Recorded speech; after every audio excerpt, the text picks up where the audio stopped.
Hola, ¿qué tal? Os damos la bienvenida a un nuevo programa de Balón a Tierra femenino donde vamos a repasar, como todas las semanas, los resultados de nuestros equipos en todas las categorías que son desde la primera división, la Liga F, hasta la tercera federación. Comenzamos, como viene siendo habitual, por la máxima división, por la primera, con muy buenos resultados, jornada de, pleno de victorias para los equipos madrileños.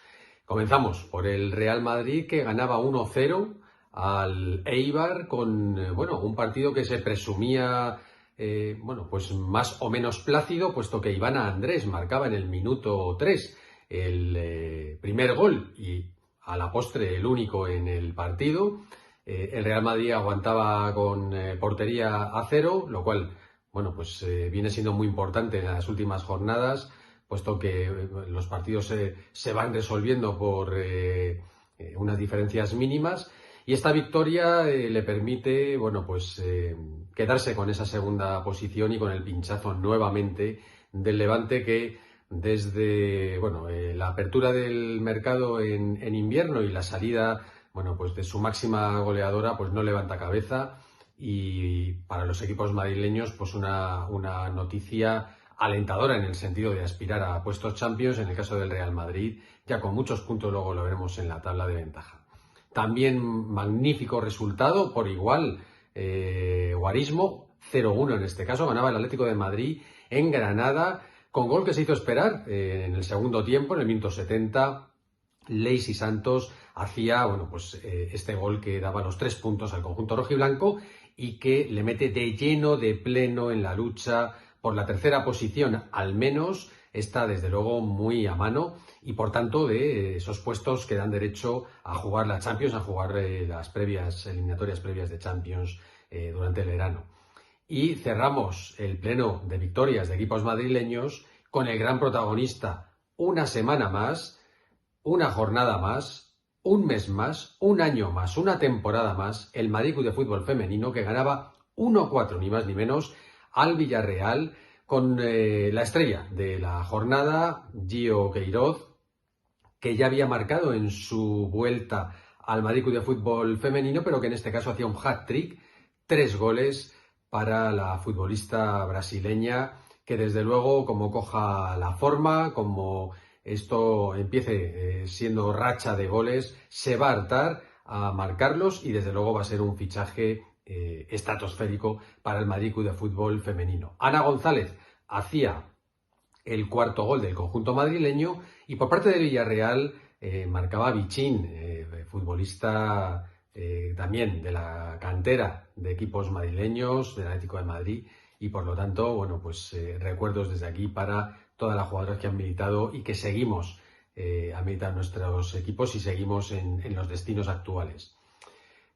Vemos la clasificación de esta primera división, como decimos, con un buen colchón de puntos para el Real Madrid en la segunda posición, y con un Madrid Club de Fútbol Femenino y Atlético de Madrid pisando los talones al Levante, en lo que va a ser un sprint final de temporada apoteósico.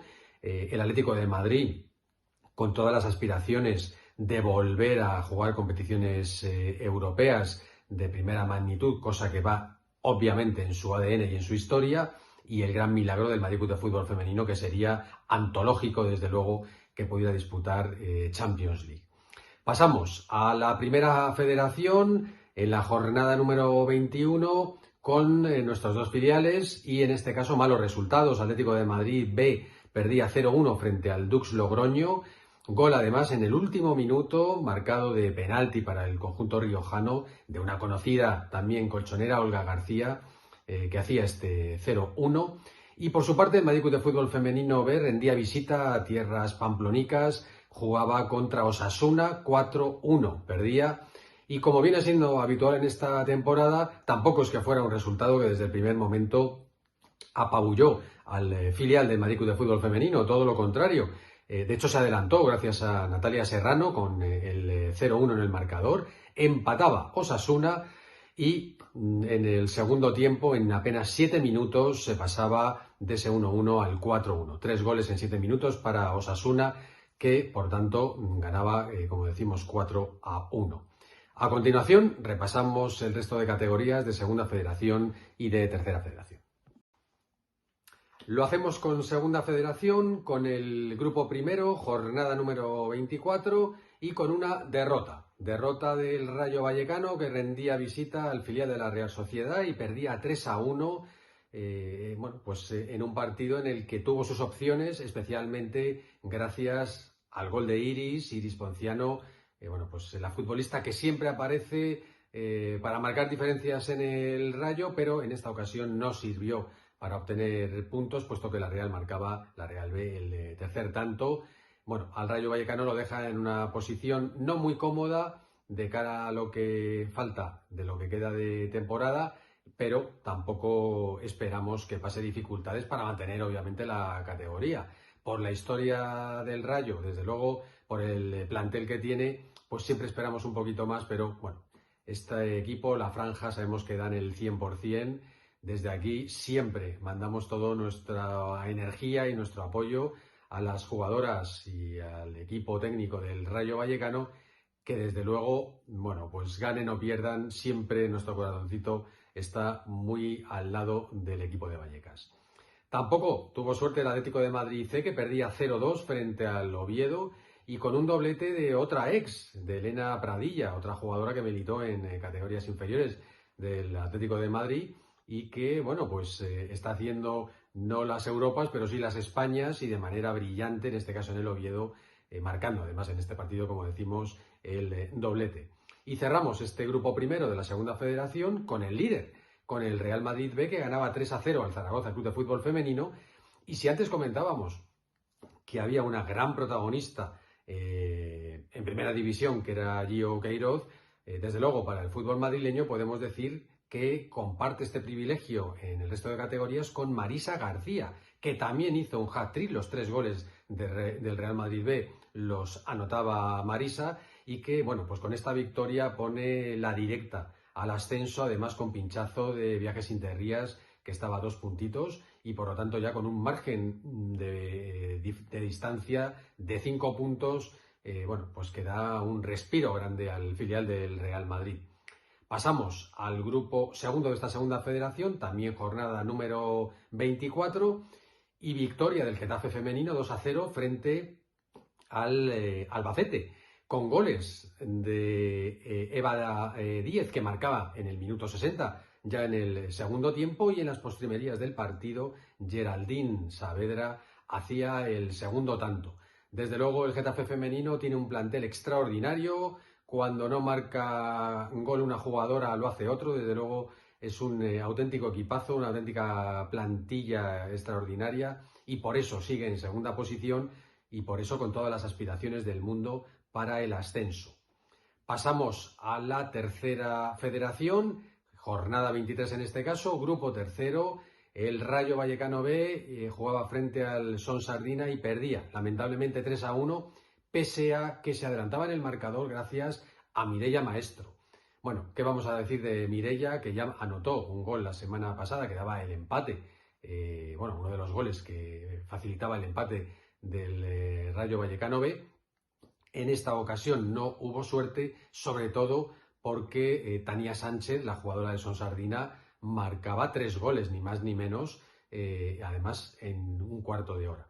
Entonces, 3 puntitos que se esfuman, el Rayo B partido a partido, y esto es lo que queda, y desde luego seguir formándose como filial que es, para enriquecer esa primera plantilla de, como decimos, un histórico Rayo Vallecano. A continuación vamos a repasar el grueso del grupo cuarto y del grupo quinto de esta Tercera Federación. Y lo iniciamos en el grupo cuarto con un empate a 0. El Villaviciosa de Odón dejaba la puerta a 0, tampoco marcaba goles, frente al Betis B, al filial del Real Betis Balompié. Y es un punto que suma, desde luego, muy importante. Lo primero, porque efectivamente así es matemáticamente, y lo segundo, porque el rival era de tronío. El Betis B, es uno de los equipos que aspira a cazar, digamos, de alguna manera, al Pozuelo, líder de este grupo, y este empate, le sirve, le hace un pequeño favor al conjunto de Pozuelo, en sus aspiraciones de ese primer puesto y de ese ascenso. El Madrid Club de Fútbol Femenino C ganaba 1-0 al Aldaya, gol que se hizo esperar también en el minuto 80, marcaba Candela Arana, una de las habituales goleadoras esta temporada del Madrid Club de Fútbol Femenino C, que está haciendo una temporada brillante, siempre entre los 3-4 primeros puestos, y ahora, bueno, pues entre partidos que quedan por ahí, alguno pendiente, en esos segundos, segunda, tercera posición. Cerramos el repaso de este grupo cuarto con el Pozuelo y lo hacemos de manera doble y con doble victoria. Una semana que ha dado para 6 puntos, que le deja, bueno, pues como hemos dicho un poco por redes sociales, este grupo lo deja verde y en botella.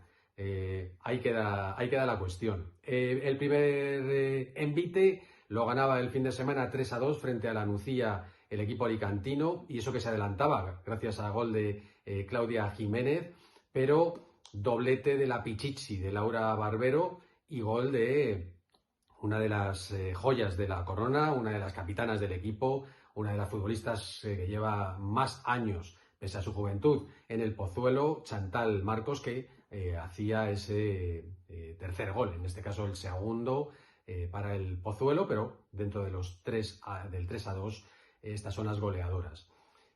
Recordemos que quedó aplazada la jornada número 21, estamos hablando de la 23.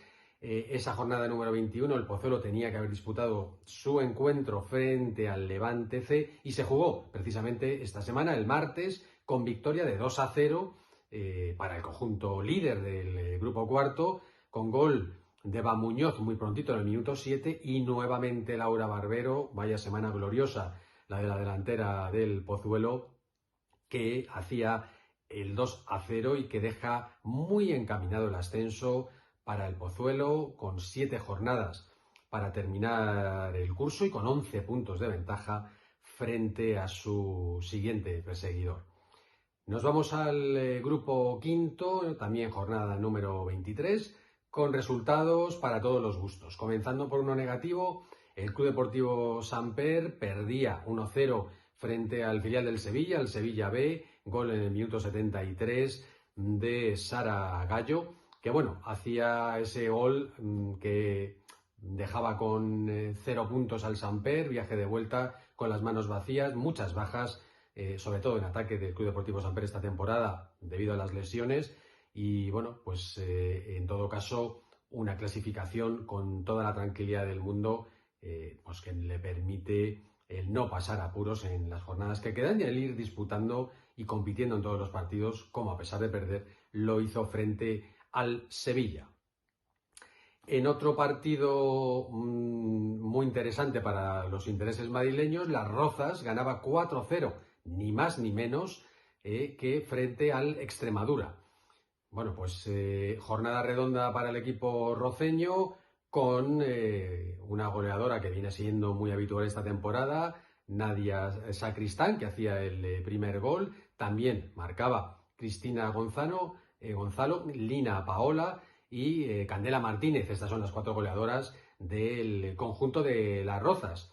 Seguimos con equipos roceños y también con triunfos, en este caso el líder, Olimpia Las Rozas, que desde que cogió el liderato no lo ha soltado, pero que todos los partidos, pues bueno, pues son auténticas finales y los está, bueno, compitiendo como tal. En este caso ganaba 1-2 frente al Ciudad Alcalá, uno además de los equipos más potentes del grupo. Por tanto, pues una auténtica final ganada con, un primer gol de la Pichichi del conjunto de Olimpia, de Rocío Zafra, y el éxtasis después de que empatara el conjunto local, el conjunto andaluz, ya que en el minuto 87 Gaby de la Villa hacía el 1-2, 2 puntos en esos últimos 2 minutos que pueden valer un ascenso a final de temporada. Nos acordaremos desde luego de este gol en este minuto, aunque todavía quedan muchas jornadas, pero desde luego muy importante y decisivo.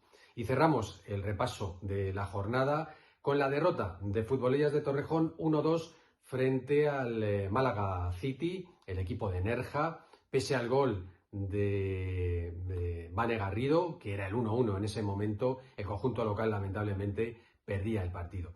Y este partido además ha desembocado en cambios en el cuerpo técnico.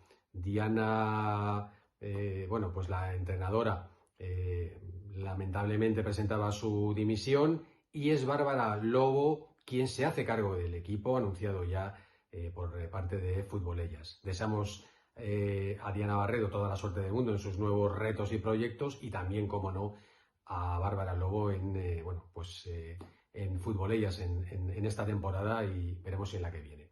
Esto es todo. Nos despedimos hasta la próxima semana. Hasta luego.